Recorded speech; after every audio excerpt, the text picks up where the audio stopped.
ভিক্ষাবৃত্তি মুক্ত ভারত গড়ার লক্ষ্য সামনে রেখে ভারত সরকারের নতুন প্রকল্প। একটা দেশকে উন্নতশীল থেকে উন্নত দেশের তকমার পেতে গেলে যে শর্তগুলো আছে তার মধ্যে অন্যতম হলো ভিখারি মুক্ত দেশ।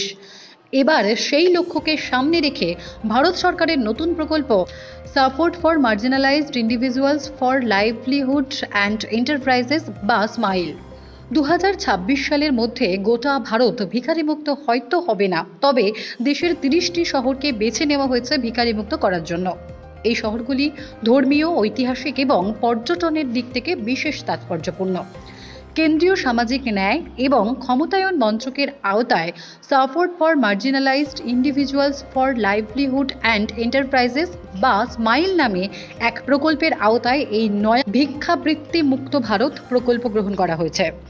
এখনও ভারতের বহু দেশে বিভিন্ন মঠ মন্দিরের সামনে ভিখারির লাইন দেখা যায়, যা একটা সভ্য দেশের পক্ষে খুবই লজ্জার। এই প্রকল্পে প্রাথমিকভাবে দেশের 30টি শহরকে বেছে নেওয়া হয়েছে।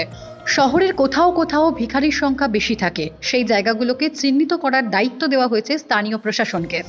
ফেব্রুয়ারির মাঝামাঝির মধ্যে এই প্রকল্পের বাস্তবায়নের জন্য একটি সরকারি পোর্টাল ও একটি মোবাইল অ্যাপ চালু করা হবে। সেখানে বেছে নেওয়া 30টি শহরের ভিখারিদের সম্পর্কে রিয়েল টাইমে তথ্য আপডেট করা হবে। প্রকল্পের এক আধিকারিক জানাচ্ছেন, ভিখারিদের কাছে গিয়ে জানতে চাওয়া হবে তারা কি ভিক্ষাবৃত্তি করতে চান না অন্য কোনো কাজ করে জীবন ধারণ করতে চান। ইচ্ছা অনুযায়ী তাদের বিভিন্ন কাজের প্রশিক্ষণ দেওয়া হবে, পড়াশোনা করার সুযোগ করে দেওয়া হবে। ওই 30টি শহরের মধ্যে আছে 10টি ধর্মীয় স্থান, যথা অযোধ্যা, কাংড়া, ওঙ্কারেশ্বর, উজ্জয়িন, সোমনাথ, পাবাগাদ, ত্রিম্বাকেশ্বর, বোধগয়া, গুয়াহাটি এবং মাদুরাই। তবে এই প্রকল্প থেকে পুরী বাদ যাওয়ায় অনেকেই বিস্মিত। এছাড়া ঐতিহাসিক স্থানগুলোর মধ্যে আছে অমৃতসর, উদয়পুর, ওয়ারাঙ্গল, কটক, ইন্দোর, কোঝিকোড়ে, মাইসুরু, পঞ্চকুলা, সিমলা এবং তেজপুর।